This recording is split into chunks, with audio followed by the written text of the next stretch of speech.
Muy buenas la tengan, es un gusto estar por aquí. Como pueden ver, no está la dragona de Tatiana. Pero eso es porque anoche sufrí un accidente estomacal por haber combinado un licuado de papaya con refresco y un caldo de res. Al chile, qué asco. Pero bueno, no quiero meter relleno. Pueden llamarme Agnesia y ya está. Muy bien. El tema que Tatiana dejó listo para hoy son los furries y los terían. Por alguna extraña razón. Pero bueno, el canal es suyo, así que vayamos con esto.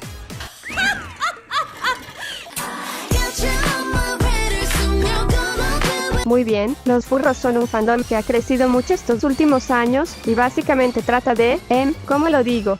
Tienen un gusto por los animales antropomórficos, o sea, les gustan los animales con características humanas. Estos animales caminan de manera bípeda, o sea, caminan como nosotros, pues, y también usan ropa, aunque yo me pregunto por qué, si ya tienen pelaje, pero supongamos que es porque se ve facha. Pero bueno, hay algunos ejemplos de furros. ¿Por qué me ponen a mí de ejemplo? Yo no cuento como furro, ni como un terian, hijos de, bueno, algunas personas confunden este tipo de personajes con furros. Pero la verdad es que yo no soy furra XDDD, porque, de hecho, la base de un furro es que son animales. Animales. ¿A mí me ven cara de animal? No respondan. Como dato curioso, los personajes humanos que tienen características animales, como por ejemplo orejas de caballo, cola, orejas de gato, etc., se conocen como kemonomimi. Esta ya es otra rama, porque básicamente siguen siendo humanos. La base es humana, no animal. La única diferencia es que se les agregan cositas extra, como las que ya dije. Así que sí, no es lo mismo. Esta información es muy útil. Bueno, la verdad es que no te va a servir para nada en la vida, pero al menos ya puedes diferenciar entre personajes y ya no andarás diciendo cualquier mamada por ahí.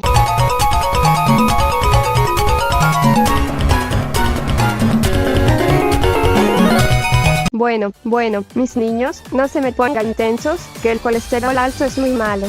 Pero además, no se me vayan del video, porque justo vamos a la parte más divertida, aprender historia. Pero no es la historia común y corriente tipo, ¿en qué año se fundó el primer puesto de esquites? No, para nada. Aquí vamos a hablar sobre la historia de los furros. Así que entremos en modo historiadores, porque hay mucho de qué aprender, jeje, papá. Bueno, para comenzar, deben entender que los furros antes no eran un fandom tan grande como lo es hoy en día. Es más, el término furry ni siquiera era algo oficial. Pero si quisiéramos poner un año en concreto, o sea, cuando todo comenzó, sería en 1980. Porque una persona llamada Steve Galaxy hizo un dibujo de un animal, bueno, pues ya saben, no pienso decir el pinche nombre completo. Y ese mismo dibujo luego formaría parte del cómic llamado Albedo Anthropomorphics, o alguna chingadera así. Y si quieren saber de qué trata ese cómic, pues básicamente era una historia de ciencia ficción con animales antropomórficos, o sea, animales que actúan y se comportan como personas. Pero ojo, no era algo infantil ni caricaturesco. De hecho, el cómic tenía una vibra mucho más seria. Política, guerra, conflictos, tecnología y hasta temas medio densos. Su personaje principal era una oficial felina llamada Erma Felna, y toda la historia se movía en un universo futurista donde diferentes especies convivían, peleaban y se metían en problemas bien cabrones. O sea, no era el típico jaja, un perrito con pantalones. No. Esto ya era una obra que empezó a empujar la idea de que los animales antropomórficos también podían tener historias más complejas y más adultas. Y justamente por eso, mucha gente lo ve como una de las primeras bases importantes de lo que después terminaría siendo el fandom furry. Pero, todo se empezaría a ir un poquito a lo polémico por culpa de un sitio llamado AltFanFurry. Bueno, no tanto por culpa del sitio en sí, sino más bien por algunos de sus integrantes. Porque, como dicen por ahí, la culpa no recae en las mulas, sino en el dueño. O algo así, ustedes me entendieron. Pero bueno, no nos adelantemos mucho, porque aquí todavía falta chisme histórico. Vayamos por partes.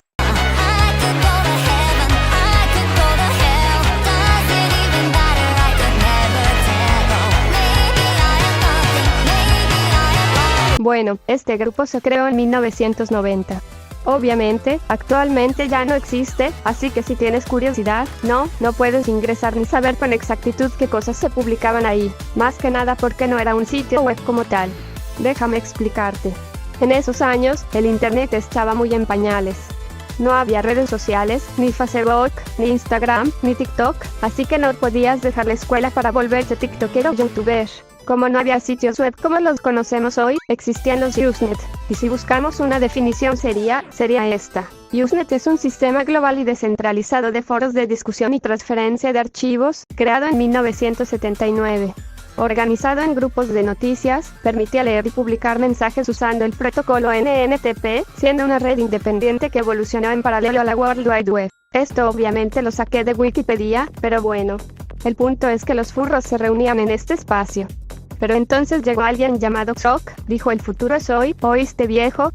Y el 18 de diciembre de 1990, creó el grupo que ya conocemos, AltFanFurry. Aunque ojo, antes de ese ya existía otro llamado AltFanAlbedo, creado por Peter da Silva el 31 de octubre de 1990.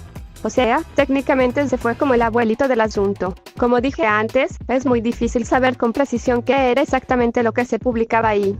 Pero sí se sabe algo importante. Eran puros mensajes de texto. No había imágenes, no había vídeos y, obviamente, tampoco había likes. Una pesadilla para cualquier cabrón que vive de dopamina digital. Y aún así, para su época, era algo enorme. En sus inicios, alrededor de 1990, el grupo recibía unos 32 mensajes al día, lo que sumaba más o menos 87 kilobits de información. Y además, aproximadamente el 55% de los servidores de Usenet en el mundo estaban suscritos a él. O sea, en términos de esa época, esto ya era un espacio bastante masivo y, sobre todo, central para la comunidad. Y ahora viene la parte que me causa un poquito de conflicto. No porque me burle de lo que voy a contar a continuación, sino por lo ridículo de los nombres, y ya van a ver por qué.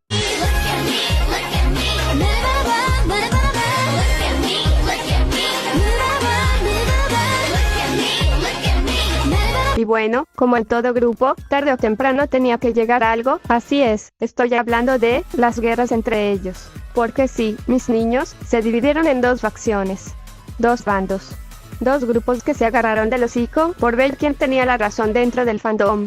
Primero tenemos a los Burnet Furs, que literalmente su traducción sería algo como furros quemados. ¿Quemados furros? Bueno, como sea, ustedes me entendieron. Estos surgieron por ahí de 1999, o entre 1999 y 2001, porque la información no siempre es tan exacta. Pero el punto es que nacieron porque ya estaban hartos de que la imagen de los furros se viera manchada por otros usuarios del mismo fandom. Ellos tenían una visión muy específica y bastante rígida de cómo debía ser la comunidad. Nada de contenido raro, nada morboso, nada que se saliera de lo que ellos consideraban aceptable. Porque, según ellos, todo eso estaba afectando a su bonita comunidad. Y sí, en papel suena hasta medio razonable, o al menos tantito. Porque estaban en contra del NotPor, estaban en contra de los Zoro, y ya saben qué cosa, y también estaban en contra de varios enfermitos mentales que hacían cosas bien raras. Pero el problema no era tanto la intención, sino que lo llevaron al extremo. Porque no se quedaron solo en saquemos lo turbio, no, estos suellos empezaron a atacar a cualquier persona que ellos consideraran una mancha para el fandom, e incluso llegaron a atacar a personas homosexuales. O sea, ¿por qué? ¿Qué chingados tenía que ver eso? Y ahí es cuando dices, no querían limpiar la comunidad, querían controlar qué tipo de gente podía existir dentro de ella. Y eso ya es otra cosa muy distinta. Y bueno, del otro lado también estaban los Freezing Furs, que vendrían siendo la contraparte maligna, benigna, la versión menos intensa, o qué sé yo. Estos cabrones se fundaron en la primavera de 1999 y nacieron básicamente para frenar a los Burnet Furs. El propósito de los Freezing era bastante claro, no dejar que se pulgara todo lo que los Burnet querían borrar.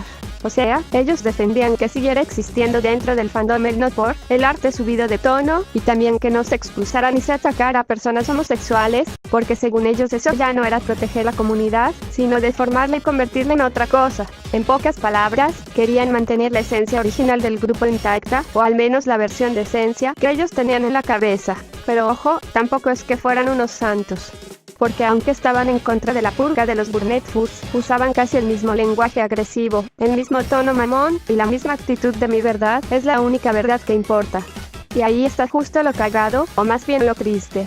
Porque ambos bandos se sentían los héroes de la historia, cuando en realidad los dos estaban echándole más gasolina al incendio. Y como se imaginarán, empezaron a volar mensajes de odio por todos lados. Que si te voy a dar un balazo, que si te veo vas a ver, que insultos por aquí, que amenazas por allá, que peleas eternas, que discusiones pendejísimas de quién era el verdadero furry y quién no. Básicamente, el grupo se convirtió en un campo de batalla digital, pero versión noventera, sin memes, sin emojis y con puro texto. lo cual, honestamente, hasta suena más castroso. El conflicto fue tan desgastante que eventualmente llevó a algo que, sinceramente, ya era necesario: intentar crear espacios más pacíficos. Y así fue como, en enero del año 2000, se presentó una Request for Discussion, o RFD, para crear un nuevo grupo llamado Recards Furry. Este nuevo grupo sería moderado. O sea, ya tendría supervisión, gente filtrando mensajes, quitando ataques personales y tratando de evitar que todo se volviera otra vez un pinche coliseo romano con personas. La idea era simple: ofrecer un lugar para hablar seriamente sobre arte, literatura antropomórfica y el fandom en general, pero sin el caos absoluto de Alt-Fan Furry. O sea, básicamente dijeron: ya estuvo bueno de que cada discusión parezca amenaza de muerte, vamos a intentar hacer esto como gente civilizada. Y con el tiempo, todo esto se fue apagando, no porque se resolviera bonito, ni porque todos se abrazaran y dijeran aprendimos una lección. No, más bien porque Internet siguió avanzando, y poco a poco empezaron a aparecer espacios mucho más cómodos y accesibles para la comunidad. Primero llegaron los foros web más tradicionales, luego cosas como LiveJournal, y después plataformas mucho más grandes y especializadas como Furaffinity, que apareció en 2005. Y claro, cuando ya tienes lugares más modernos, más fáciles de usar, con imágenes, perfiles y toda la madre, pues un grupo viejo de Usenet empieza a quedarse atrás. Así que la importancia de Alt-Fan Furry fue decayendo de forma bastante drástica. Hoy en día, su uso es mínimo, con apenas unos pocos mensajes al mes. Pero aunque ya esté prácticamente muerto, sigue teniendo un valor enorme. Es básicamente un archivo histórico de los primeros años del fandom, y también de sus etapas más caóticas, más raras y más turbulentas. Pues ya casi acabamos con esto. Ya sabes un poco más del contexto. Ya sabes cómo empezó todo. Ya viste que no todo era jaja, animalitos con ropa, porque también hubo drama, peleas ideológicas, gente bien intensa y una cantidad absurda de caos para un grupo de internet de los 90. Y ahora sí, viene la gran pregunta.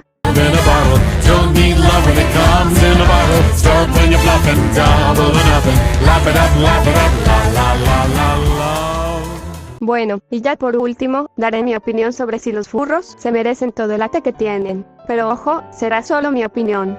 Porque yo le tengo miedo al internet, la verdad.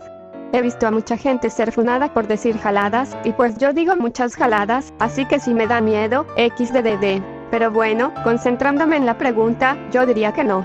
Yo diría que el odio que reciben no está justificado, y sinceramente tampoco me parece razonable. Más que nada porque siento que están demasiado estereotipados. A ver, piénsalo tantito, ¿qué es lo primero que se te viene a la mente cuando piensas en un furro? Tal vez una persona con una botarga. Tal vez un grupo de gente rara. O tal vez, muchas personas con pensamientos medio asquerosos o cosas bien turbias. Y no me digas que no, porque aunque sea por un segundo, algo de eso se te vino a la mente. Algo medio morboso, algo medio raro. Y la verdad, eso es entendible. Porque durante años mucha gente se ha encargado de deformar completamente la imagen del fandom. Gente que ni siquiera pertenece a esa comunidad, y que confunde ser furry con cosas que no tienen nada que ver, como literalmente que te gusten los animales. O sea, ya saben, hablo de cosas, raras. Muy raras. Pero la realidad es que muy poca gente dentro del fandom hace ese tipo de cochinadas. Y eso, sinceramente, es algo bastante bueno. Porque al final, no puedes agarrar a una comunidad entera y juzgarla por la parte más enferma, más turbia o más escandalosa. Eso sería como decir que todos los gamers están locos porque un cabrón gritó en un lobby de Call of Duty. O que todos los otakus están malitos porque viste a uno oliendo una figura en internet. No funciona así. Yo creo que, en vez de enfocarnos solo en lo malo, también deberíamos voltear a ver las cosas positivas. Porque sí, hay furros en un montón de espacios importantes. Hay gente talentosa, artistas, animadores, personas creativas, gente que participa en proyectos, eventos, campañas y muchas otras cosas que, sinceramente, no tienen nada de negativo. Incluso dentro del competitivo hay ejemplos bastante conocidos, como Sonic Fox, que es probablemente de los casos más famosos. Y al final, eso demuestra algo muy simple. No es un fandom tan negativo como mucha gente cree. Sí, tiene su lado raro. Sí, tiene gente intensa. Sí, tiene cosas que dan cringe, pero seamos honestos, ¿qué comunidad en internet no las tiene? Así que no, yo personalmente no creo que se merezcan todo el ate que reciben.